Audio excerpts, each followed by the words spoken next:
स्टेटां मजबूत रहणगियां, अगर स्टेटां दे विच वस रहीआं माइनॉरिटियां या लोक मजबूत रहणगे तां ही देश मजबूत रहूगा। भगवंत मान साहब किसी भी लोकां नाल कीते वादे दी गल नहीं करदे। लॉ एंड ऑर्डर जिहड़ा पंजाब दे विच खत्म हो रहा उहदी गल नहीं करदे। जिहड़े कतल सरकारी छत छाया दे विच चाहे खिडारियां दे होण, वपारियां दे होण, नामवर सिंगरां दे होण, ਉਹਦੇ ਤੇ ਗੱਲ नहीं करते।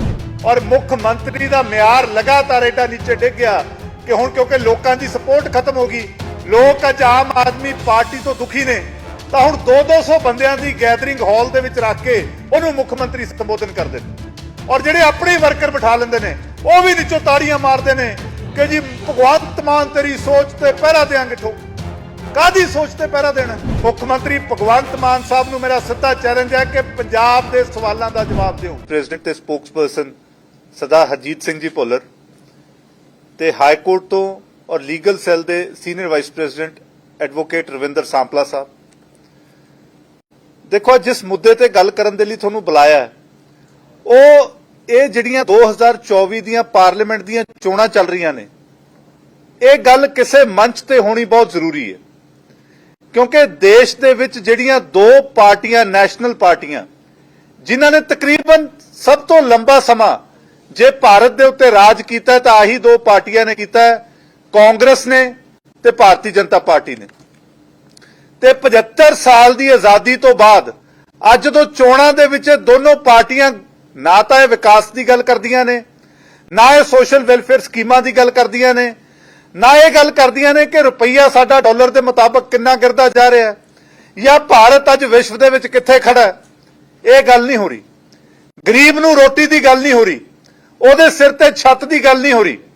गल कदी हो रही है कम्यूनल ਜਿਹੜੀਆਂ ਗੱਲਾਂ ਨੇ ਉਹ ਕੀਤੀਆਂ ਜਾ ਰਹੀਆਂ ਨੇ, मंगल सूत्र की गल हो रही है।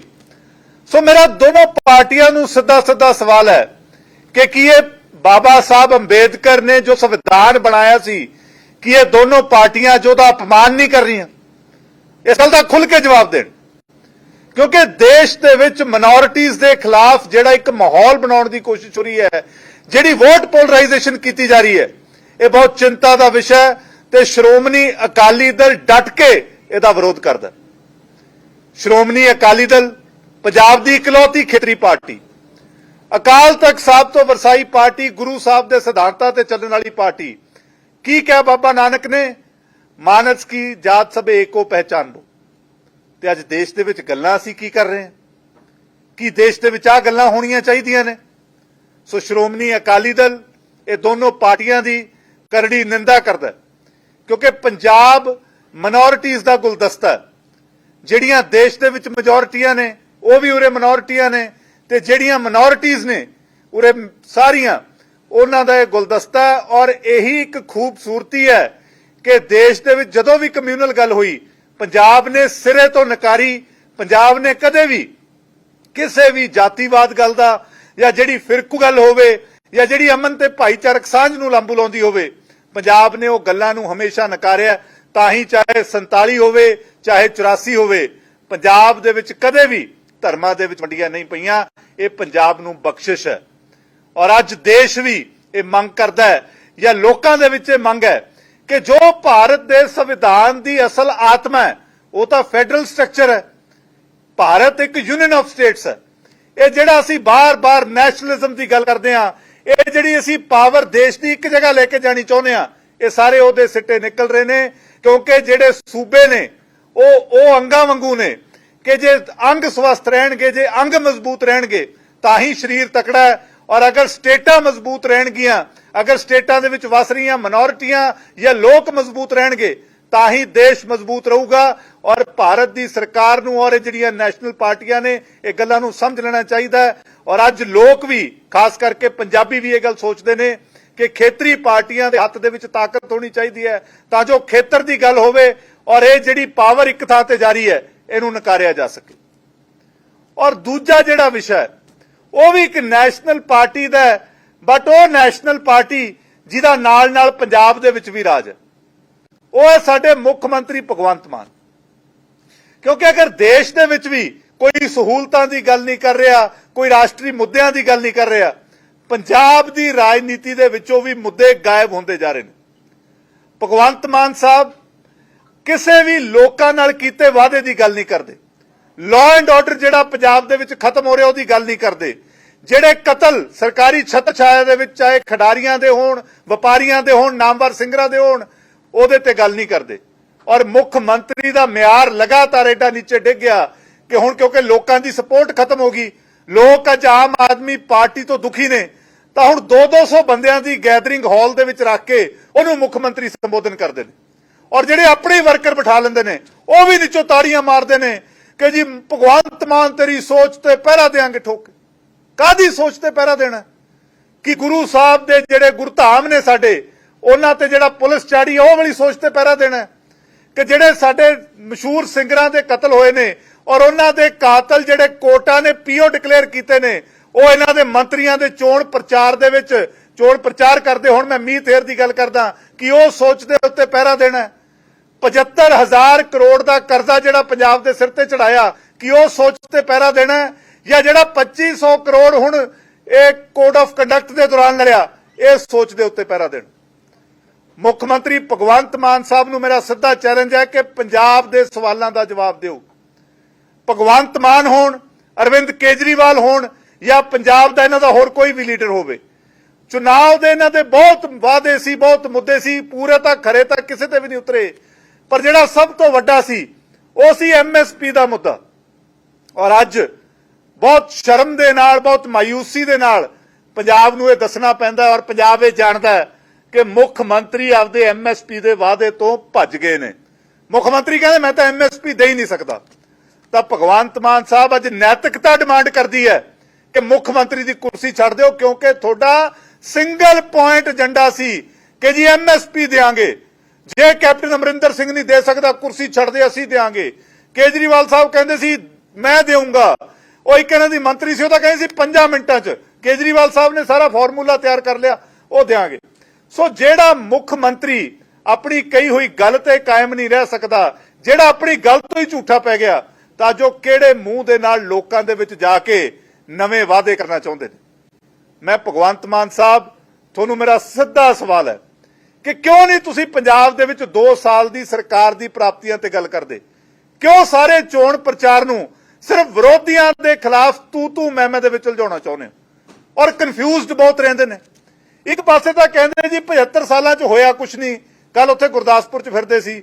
ਦੂਜੇ ਪਾਸੇ ਕਹਿੰਦੇ ਜੀ ਖੰਭੇ ਵੀ ਉਹੀ ਨੇ, ਲਾਈਨਾਂ ਵੀ ਉਹੀ ਨੇ, ਟਰਾਂਸਫਾਰਮ ਵੀ ਉਹੀ ਨੇ, ਤੇ ਫਿਰ ਮਾਮਾ ਤੇਰਾ ਚਿਕੂ ਹੈ ਪੰਜਾਬ ਦੇ ਵਿੱਚ।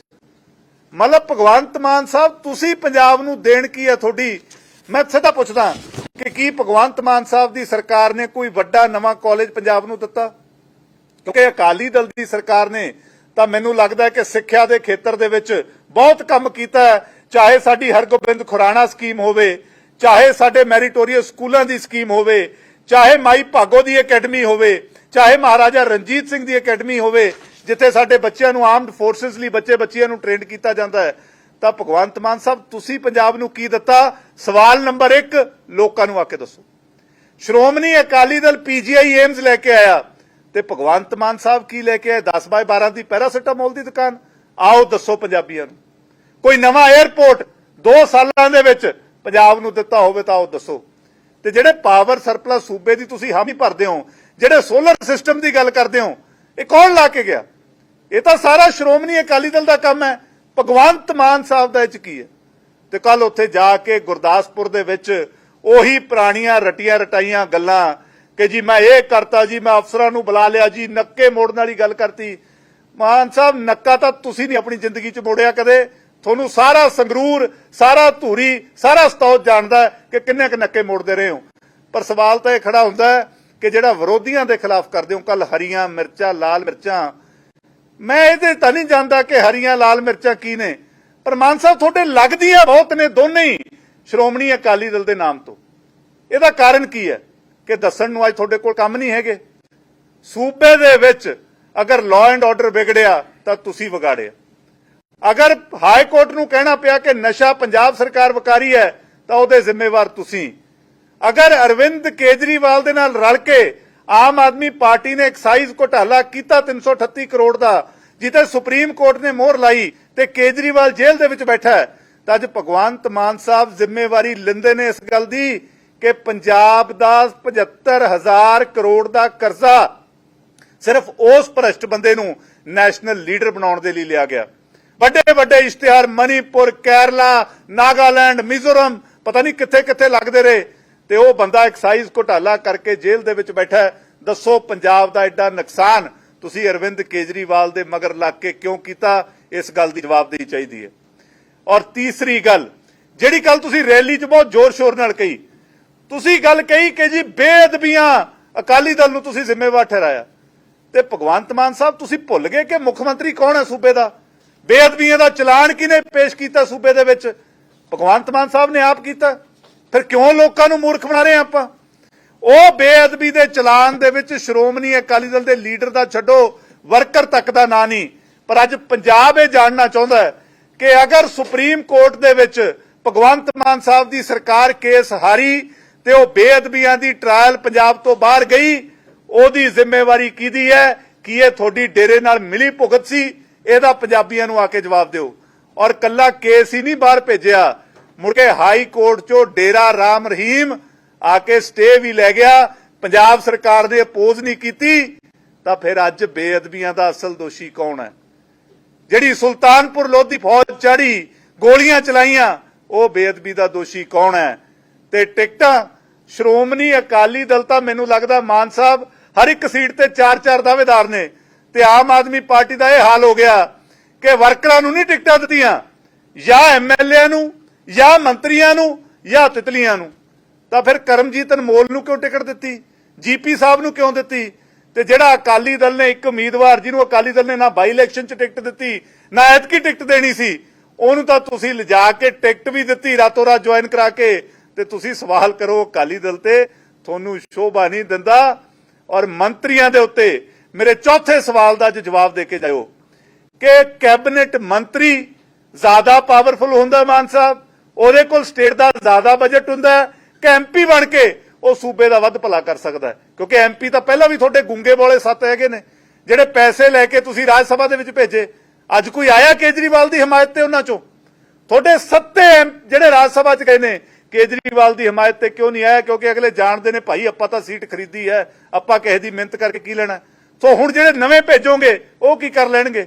ਸੋ ਅੱਜ ਪੰਜਾਬ ਇਹ ਵੀ ਗੱਲ ਕਹਿੰਦਾ ਕਿ ਜੇ ਤਾਂ ਤੁਹਾਡੇ ਮੰਤਰੀ ਜਿਹੜੇ ਐਮਪੀ ਦੀ ਚੋਣ ਲੜ ਰਹੇ ਨੇ, ਜੇ ਤਾਂ ਉਹ ਬਹੁਤ ਇੰਟੈਲੀਜੈਂਟ ਨੇ, ਫਿਰ ਵੀ ਉਹਨਾਂ ਨੂੰ ਕਿਉਂ ਭੇਜਣਾ ਆਪਾਂ ਪਾਰਲੀਮੈਂਟ? ਫਿਰ ਤਾਂ ਉਰੀ ਕੰਮ ਲਵਾਂਗੇ, ਤਾਂ ਵੀ ਉਹ ਹਾਰਦੇ ਨੇ।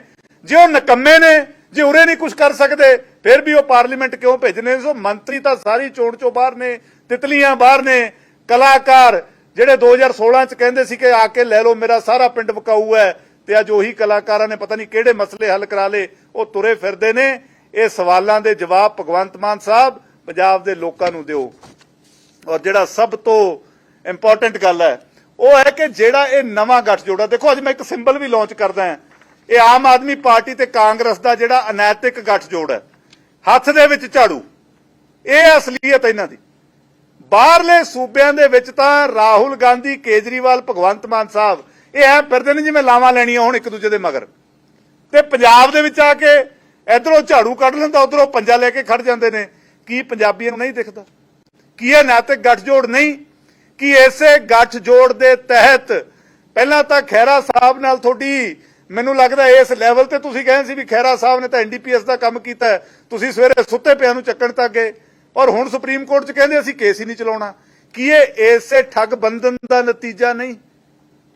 ਇਹ ਜਵਾਬਦੇਹੀ ਕਿਹਦੀ ਹੈ?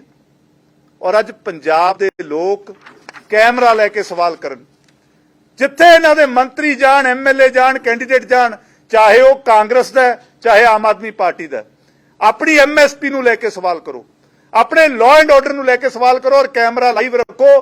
ਕਿਉਂਕਿ ਇਹੀ ਲੋਕਾਂ ਨੇ ਕਿਹਾ ਸੀ, ਇਹ ਆਮ ਆਦਮੀ ਪਾਰਟੀ ਕਹਿੰਦੀ ਸੀ ਕਿ ਕੈਮਰਾ ਲਾਈਵ ਹੋਣਾ ਚਾਹੀਦਾ, ਔਰ ਅੱਜ ਭਗਵੰਤ ਮਾਨ ਸਾਹਿਬ ਨੂੰ ਇਹ ਜਵਾਬ ਦੇਣਾ ਪਊਗਾ। ਪੰਜਾਬ ਦੇ ਲੋਕਾਂ ਦਾ ਜਵਾਬ ਦੇਣਾ ਪਊ, ਕਿਸਾਨ ਦੀ ਐਮਐਸਪੀ ਦਾ ਜਵਾਬ ਦੇਣਾ ਪਊ, ਜਿਹੜੀਆਂ ਮਾਵਾਂ ਦੀਆਂ ਕੁੱਖਾਂ ਸੁੰਨੀਆਂ ਕੀਤੀਆਂ ਅੱਜ ਉਹਦਾ ਜਵਾਬ ਦੇਣਾ ਪਊ।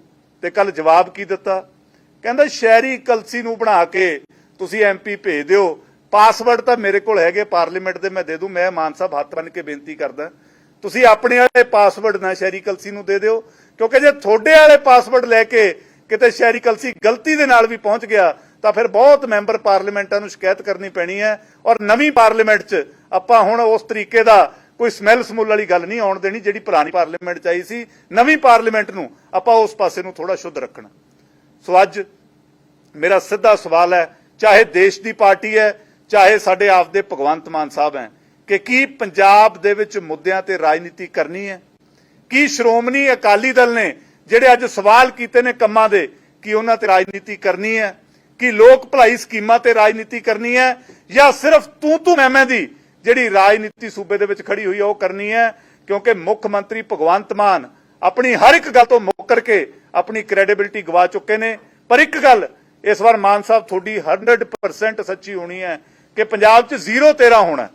ਆਮ ਆਦਮੀ ਪਾਰਟੀ ਤੇ ਇਹ ਜਿਹੜਾ ਠੱਗਬੰਧਨ ਹੈ, ਇਹ ਨਵਾਂ ਠੱਗਬੰਧਨ, ਇਹਦੀ 0 ਸੀਟ ਆਉਣੀ ਹੈ ਪੰਜਾਬ 'ਚ। ਇਸ ਗੱਲ ਤੇ ਪੰਜਾਬੀ ਐਤਕੀ ਪਹਿਰਾ ਦੇਣਗੇ ਔਰ ਇਹ ਦਿੱਲੀੋਂ ਚੱਲਣ ਵਾਲੀਆਂ ਪਾਰਟੀਆਂ ਜਿਨ੍ਹਾਂ ਨੇ ਪੰਜਾਬ ਦਾ ਅਸਲ ਘਾਣ ਕੀਤਾ, ਅਸਲ ਨੁਕਸਾਨ ਕੀਤਾ, ਇਹਨਾਂ ਨੂੰ ਦੁਬਾਰਾ ਉਰੋਂ ਦਿੱਲੀ ਦਾ ਰਾਹ ਦਿਖਾਇਆ ਜਾਊ। ਪੰਜਾਬ 'ਚ ਇਹ ਪਾਰਟੀਆਂ ਰਹਿਣ ਨਹੀਂ ਦੇਣੀਆਂ।